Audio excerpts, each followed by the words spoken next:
नमस्कार सभी साथियों को स्वागत करता हूं सभी का इस यूट्यूब चैनल पर जिसका नाम है स्टडी विद पीएन लोधा। साथियों, लगातार आपके हिंदी व्याकरण के टेस्ट आ रहे हैं, साइकोलॉजी के भी टेस्ट आपके लगातार आने वाले हैं और साथ में शिक्षण विधियों के टेस्ट भी आपके जल्द ही लगातार आने वाले हैं। राजस्थान जीके की क्लास भी रेगुलर आने वाली है साथियों, तो चैनल पर निश्चित रूप से जुड़कर रहिएगा।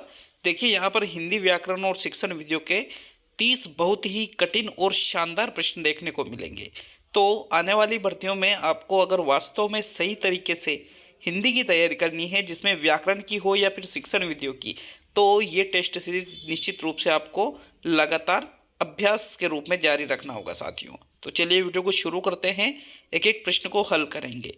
पहला प्रश्न आपसे पूछा जा रहा है यहाँ पर, क्या है आपके प्रश्न नंबर 1, दिए गए विकल्पों में से वर्तनी की दृष्टि से शुद्ध शब्द का चयन कीजिए। शुद्ध शब्द का चयन यहाँ पर आपको करना है।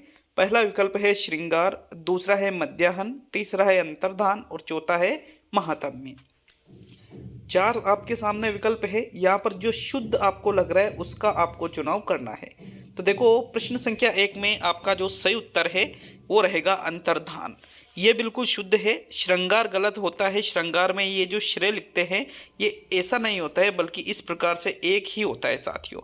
मध्याह्न भी गलत लिखा हुआ है, क्योंकि मध्याह्न इस प्रकार से लिखा जाता है, मध्याह्न को ऐसे लिखते हैं। फिर बात करेंगे महात्म्य को, महात्म्य नहीं महात्म्य होता है। क्या होता है?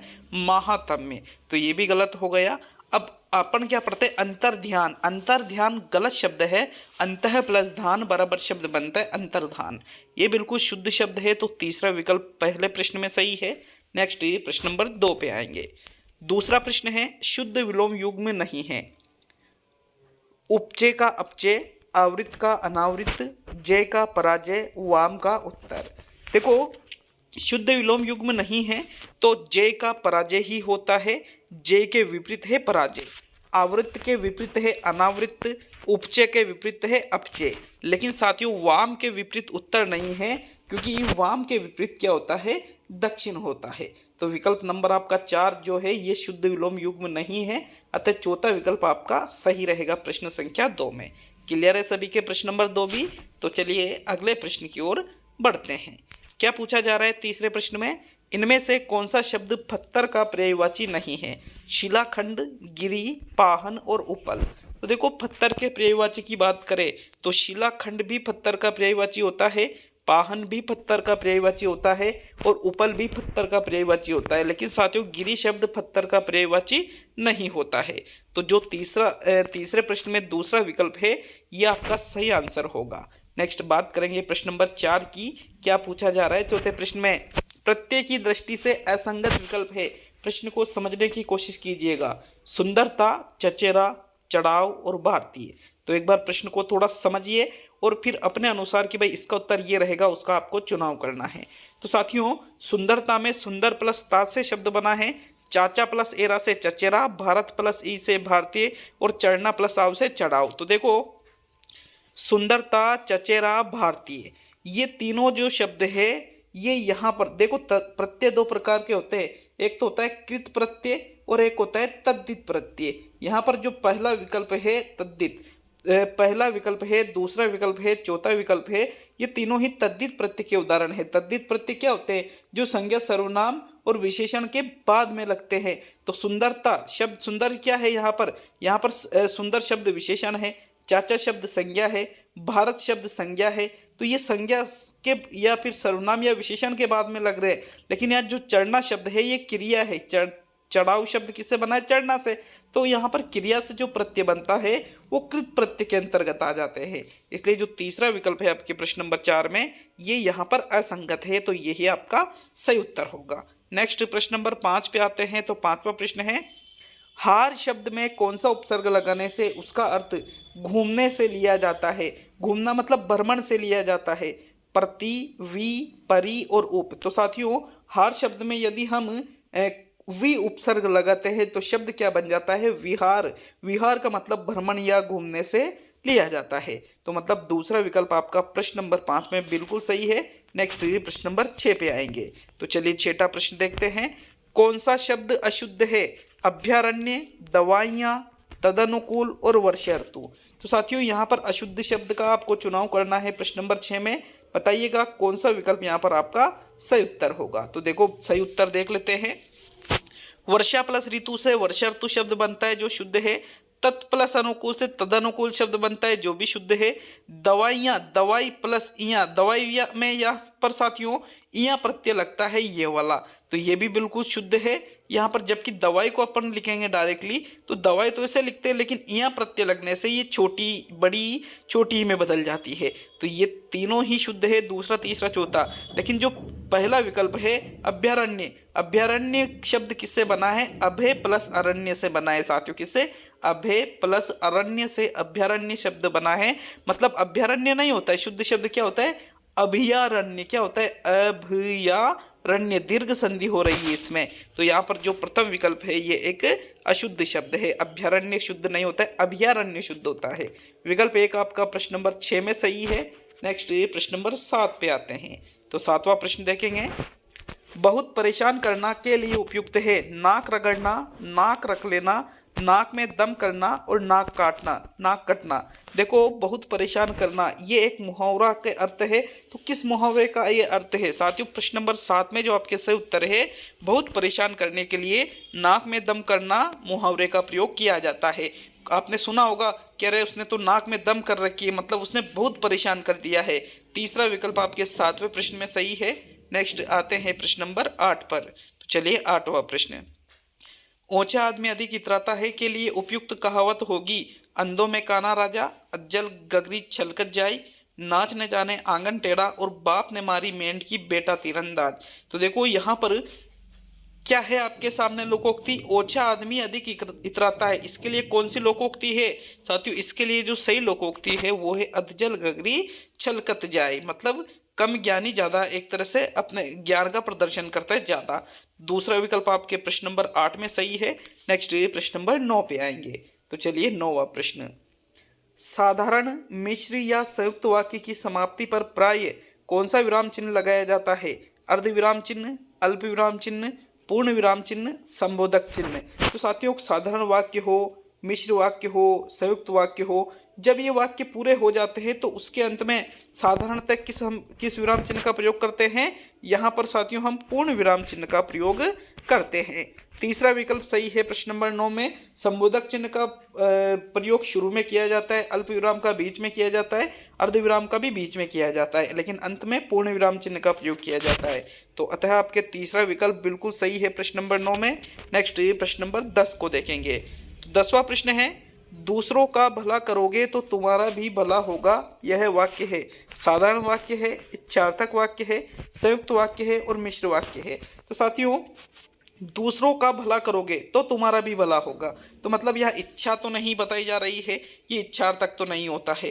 देखो साधारण वाक्य में एक ही वाक्य होता है और यहाँ पर तो 2 वाक्य है, तो ये भी गलत हो गए। या तो ये संयुक्त है या मिश्र है। अब देखो जहाँ पर एक वाक्य दूसरे पर आश्रित होता है वो होता है मिश्र वाक्य, और यहाँ पर एक वाक्य दूसरे पर आश्रित है, अतः ये मिश्र वाक्य का उदाहरण है। चौथा विकल्प आपके 10वें प्रश्न में बिल्कुल सही है। नेक्स्ट बात करेंगे प्रश्न नंबर 11 की। तो चलिए 11वां प्रश्न देखते हैं। प्रश्न नंबर 11 है साथियों।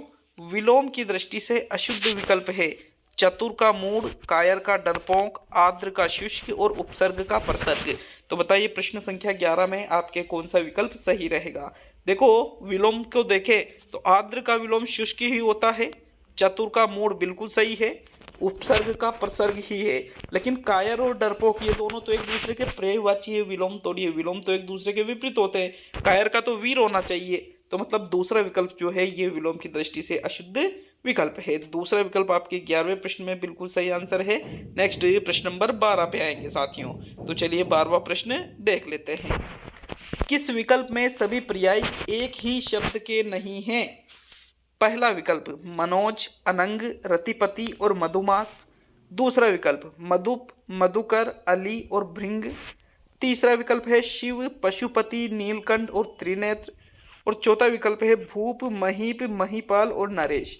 तो साथियों प्रश्न संख्या 12 में थोड़ा आपको देखना पड़ेगा, एक शब्द ही से ही इस प्रश्न का उत्तर आपको मिल जाएगा। 12वें प्रश्न में जो आपके सही उत्तर है क्या रहेगा देखो। चौथा विकल्प है भूप, महीप, महीपाल, नरेश, चारों ही ये राजा के पर्यायवाची है। किसके है? राजा के। फिर शिव, पशुपति, नीलकंठ, त्रिनेत्र, ये जो चारों है ये भोलेनाथ के पर्यायवाची है, तो ये भी आपका आंसर नहीं होगा। फिर मधुप, मधुकर, अली और भृंग, ये भंवरे के पर्यायवाची है। ठीक है, जो भंवरा होता है उसका पर्यायवाची है ये चारों ही, तो ये भी आपका आंसर नहीं होगा। अर्थात यहाँ पर जो प्रथम विकल्प है ये आपका सही आंसर है, क्योंकि इसमें मनोज, अनंग, रतिपति, ये तीनों तो किसके पर्यायवाची है साथियों? ये तीनों अनंग है, मनोज है, रतिपति है, ये कामदेव के पर्यायवाची है तीनों। लेकिन साथियों ये जो मधुमास शब्द है ये मधुमास बसंत का पर्यायवाची है। ठीक है, इसलिए प्रथम विकल्प आपके प्रश्न नंबर 12 में सही रहेगा। भाई बसंत ऋतु जो है उसका पर्याय है मधुमास। ठीक है, तो विकल्प 1 आपके 12वें प्रश्न में सही है। नेक्स्ट प्रश्न नंबर 13 पे आएंगे। 13वां प्रश्न, प्रत्यय की दृष्टि से अशुद्ध है। कठिन प्लस ये काठिन्य, जीव प्लस इक जैविक, इकल प्लस ओता इकलौता, रक्षा प्लस अक रक्षक।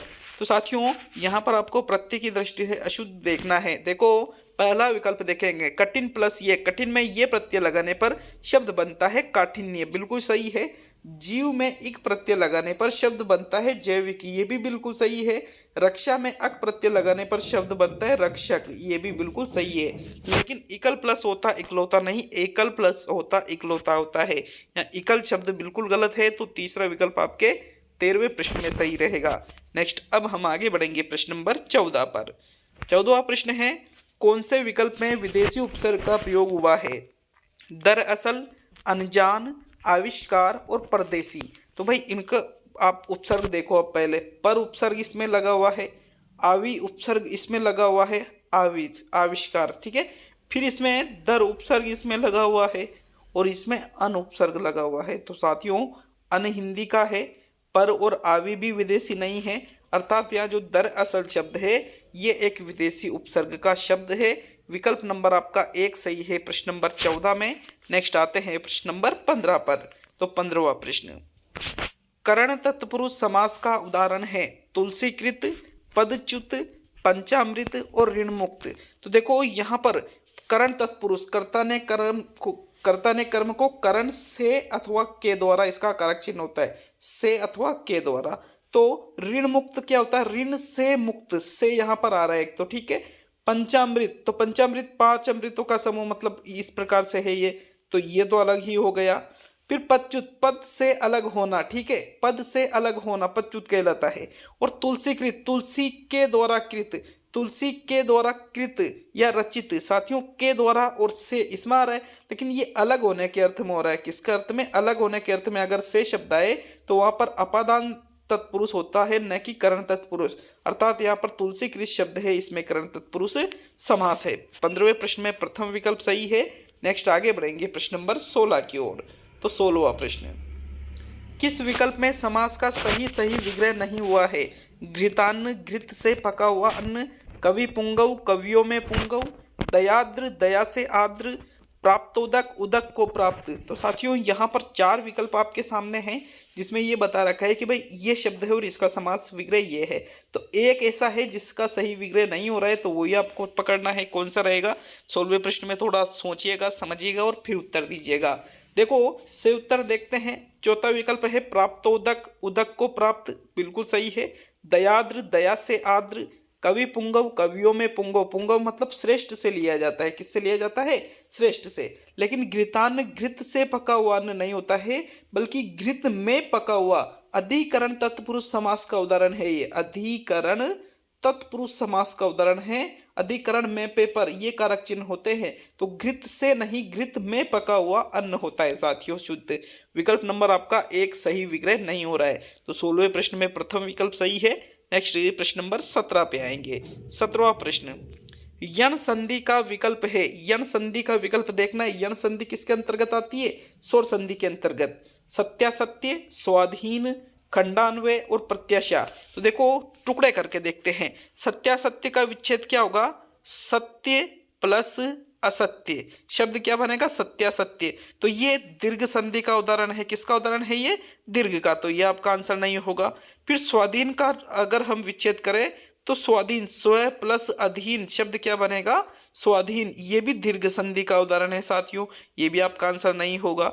देखेंगे खंडानवे को, तो खंडानवे का टुकड़ा होता है खंड प्लस अन्वय, क्या होता है खंड प्लस अन्वय, शब्द क्या बनेगा खंडान्वय।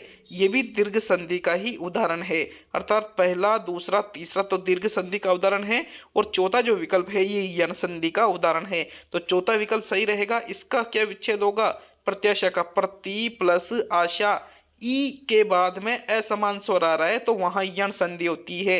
विकल्प नंबर 4 आपका प्रश्न नंबर 17 में सही है। नेक्स्ट आगे बढ़ेंगे प्रश्न नंबर 18 पर। तो 18वां प्रश्न, प्रश्न संख्या 18 है, अविनाश अध्यापक भर्ती का पेपर देकर आया है, यह वाक्य काल की दृष्टि से है। सामान्य भूतकाल, आसन्न भूतकाल, पूर्ण भूतकाल और अपूर्ण भूतकाल। देखो मतलब भूतकाल ही भूतकाल के उदाहरण है सारे विकल्पों में। तो अविनाश अध्यापक भर्ती का पेपर देकर आया है, ठीक है आया है। देखो अपूर्ण भूतकाल तो नहीं होगा क्योंकि आ गया वो तो ये गलत हो गया। पूर्ण भूतकाल भी नहीं होगा क्योंकि यहाँ पर यूं होता आया था तो वो पूर्ण में चला जाता, और अगर यहाँ पर है शब्द नहीं लगा होता तो ये सामान्य में चला जाता। लेकिन आया है मतलब अभी अभी, अगर भूतकाल में क्रिया हुई है और क्रिया अभी अभी पूर्ण हुई है तो फिर हम उसको आसन्न भूतकाल में रखेंगे साथियों। दूसरा विकल्प आपके 18वें प्रश्न में सही है। नेक्स्ट प्रश्न नंबर 19 पे आते हैं। तो 19वां प्रश्न, निम्न में से कौन सा विशेषण से भाववाचक बना है, अहंकार, लाली, थकावट और निकटता। तो देखो विशेषण से भाववाचक संज्ञा जो बना है उस विकल्प को आपको देखना है। पहला देखेंगे अहंकार को, तो अहंकार अहम प्लस कार से बना है, किससे अहम प्लस कार से अहंकार शब्द बना है। अब अहम शब्द क्या है, सर्वनाम शब्द है साथियों, अहम, ठीक है सर्वनाम, तो ये सर्वनाम से भाववाचक बना है, ये आपका आंसर नहीं होगा। फिर थकावट थकना से बना है, थकना क्या है क्रिया है, ये भी आपका आंसर नहीं होगा। निकटता, निकट शब्द जो है साथियों ये अव्यय है तो ये अव्यय से भाववाचक बना है, ये भी आपका आंसर नहीं होगा। लेकिन लाली जो शब्द है इसमें मूल शब्द है लाल जो कि विशेषण है, इसमें जब हम ई प्रत्यय लगाएंगे तो शब्द क्या बन जाएगा लाली, और ये विशेषण से क्या बन गया भाववाचक, क्योंकि लाल शब्द क्या है विशेषण है, ठीक है। दूसरा विकल्प आपके 19वें प्रश्न में सही है। नेक्स्ट प्रश्न नंबर 20 पे आते हैं। तो 20वां प्रश्न, निम्न में से कौन सा शब्द तद्भव है, तद्भव शब्द का आपको चुनाव करना है, चित्रकार, प्रगट, पिपासा और शाक। तो देखो यहाँ पर साथियों 3 शब्द तत्सम है, कौन कौन से, शाक, पिपासा और चित्रकार, तीनों ही यहाँ पर तत्सम शब्द है।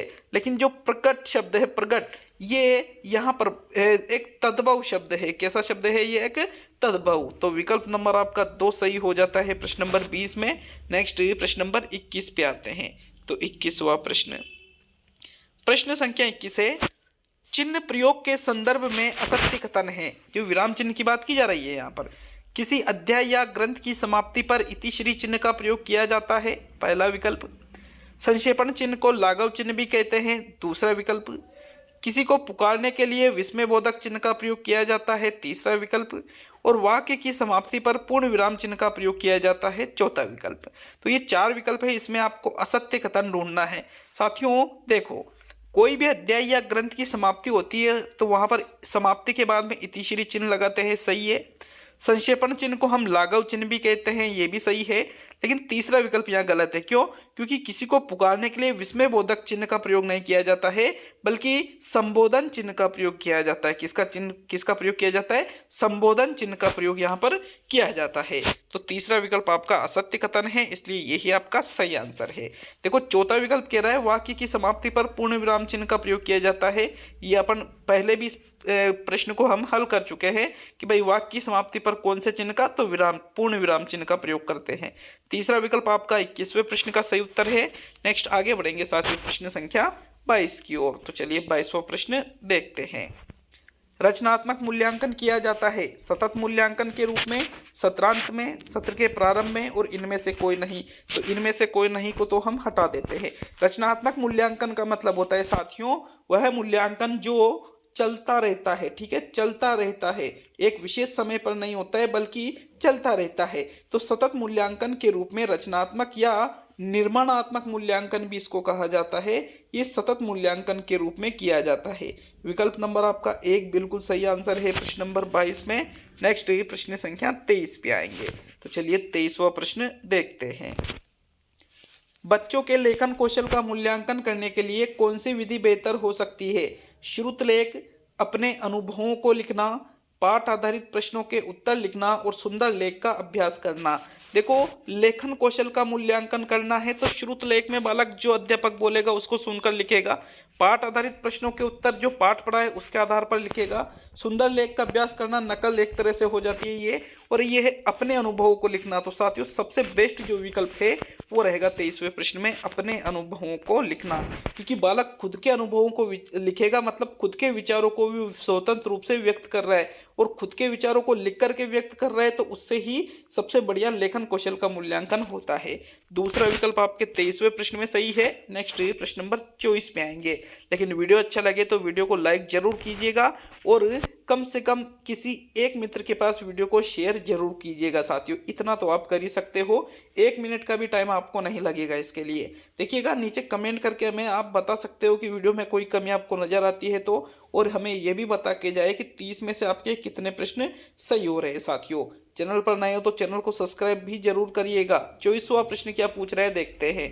प्रश्न नंबर 24 है, लिखित अभिव्यक्ति का साधन नहीं है पत्र लेखन, निबंध लेखन, वाद विवाद और नाट्य लेखन। तो लिखित अभिव्यक्ति मतलब लिख करके जिसमें अभिव्यक्त किया जाता है। पत्र लेखन को भी लिख करके व्यक्त करते हैं, निबंध लेखन में भी लिखते हैं साथियों, नाट्य लेखन में भी लिखते हैं। लेकिन वाद विवाद यहाँ पर लिखित अभिव्यक्ति का साधन नहीं है, बल्कि वाद विवाद को मौखिक अभिव्यक्ति का साधन माना जाता है। क्या माना जाता है? मौखिक अभिव्यक्ति का साधन। तीसरा विकल्प आपके 24 में बिल्कुल सही है। नेक्स्ट प्रश्न नंबर 25 पे आते हैं। तो 25वां प्रश्न, बालकों को लिखना सिखाने से पहले यह आवश्यक है कि उन्हें अक्षर सिखाया जाए, उन्हें बाराखड़ी सिखाई जाए, लेखन संबंधित जिज्ञासा उत्पन्न की जाए उनके अंदर, और उनको क्रियाशील बनाया जाए।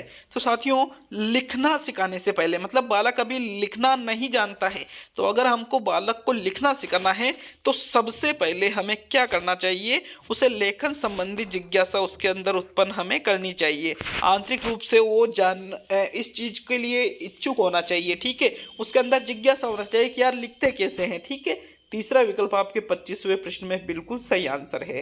नेक्स्ट प्रश्न नंबर 26 पे आते हैं साथियों। तो 26वां प्रश्न, भाषा दक्षता या कौशल का विकास किया जा सकता है शुद्ध उच्चारण के माध्यम से, लिपि व रचना का सही ज्ञान करवाकर, शब्द रचना का ज्ञान करवाकर, और इनमें से सभी प्रकार से।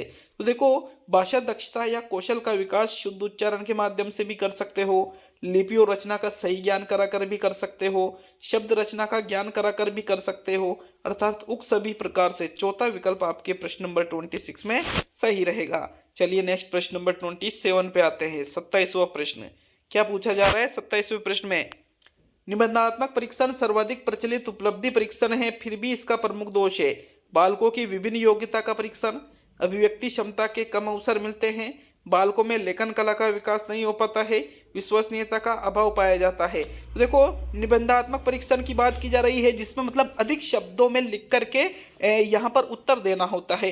तो विभिन्न योग्यताओं का परीक्षण, ये इसका दोष नहीं है साथियों, ये तो गुण है। अभिव्यक्ति क्षमता के कम अवसर मिलते हैं, गलत है, क्योंकि इसमें हम विस्तृत रूप से किसी भी प्रश्न का उत्तर देते हैं लिख करके, तो हम अपने विचारों को अच्छी तरह से उसमें लिख सकते हैं। बालकों में लेखन कला का विकास नहीं हो पाता है, अगर विस्तृत रूप से लिखेंगे तो लेखन कला का भी विकास होगा, ये भी गलत हो गया। अर्थात यहाँ पर 27वें प्रश्न में कौन सा आंसर है? विश्वसनीयता का अभाव पाया जाता है। यहाँ पर इसका प्रमुख दोष क्या है कि जब चेक किया जाता है, ठीक है, जब मान लो कि किसी प्रश्न का उत्तर बच्चों ने लिख कर दिया निबंधात्मक रूप से, अब जब उसको चेक किया जाएगा साथियों, तो वहां पर कोई 10 में से 8 नंबर दे रहा है, कोई 7 दे रहा है, कोई 6 दे रहा है, कोई 9 दे रहा है, कोई 7.5 दे रहा है, अलग अलग यहाँ पर नंबर दिए जाते हैं, ठीक है। तो विकल्प नंबर 4 इसलिए आपका बिल्कुल सही आंसर है कि जो निबंधात्मक परीक्षण है इनमें विश्वसनीयता का क्या पाया जाता है? अभाव पाया जाता है। चलिए आगे बढ़ेंगे प्रश्न नंबर 28, 28वें प्रश्न पर।